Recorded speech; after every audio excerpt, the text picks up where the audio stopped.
ఈ soft spongy delicious and yummy కేక్ని ఇంట్లో ఎవరైనా రెడీ చేసుకోవచ్చు. దానికోసం 4 ఎగ్స్ తీసుకొని ఎగ్ వైట్ అండ్ ఎగ్ ఎల్లోని సపరేట్ చేసుకొని ఫస్ట్ ఎగ్ ఎల్లోని బీట్ చేసుకోవాలి. అండ్ దాంట్లో 1 కప్ ఆఫ్ షుగర్ని యాడ్ చేసుకొని మంచిగా బీట్ చేసుకోవాలి. 120 grams ఆఫ్ బటర్ వేసుకొని మంచిగా బీట్ చేసుకున్న తర్వాత 1 teaspoon vanilla extract, 1/4 teaspoon baking powder, 1/8 teaspoon baking soda, 1 cup of maida add చేసి మంచిగా బీట్ చేసుకున్న తర్వాత ఇందులో 1/2 కప్ ఆఫ్ మిల్క్ యాడ్ చేసుకొని మళ్ళీ మంచి క్రీమ్ కన్సిస్టెన్సీకి వచ్చే వరకు బీట్ చేసుకుంటాను.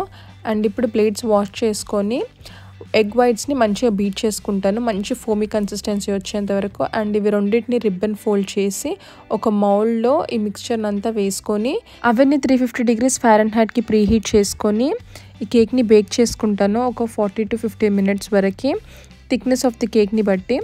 అండ్ ఈ రెసిపీని మీరు డీటెయిల్గా చూసి చేసుకోవాలి ఇంట్లో అనుకుంటే ఫుల్ లెంత్ వీడియోని నేను కింద టైటిల్ దగ్గర లింక్ చేశాను, చెక్ చేసి చూడండి. Thank you for watching.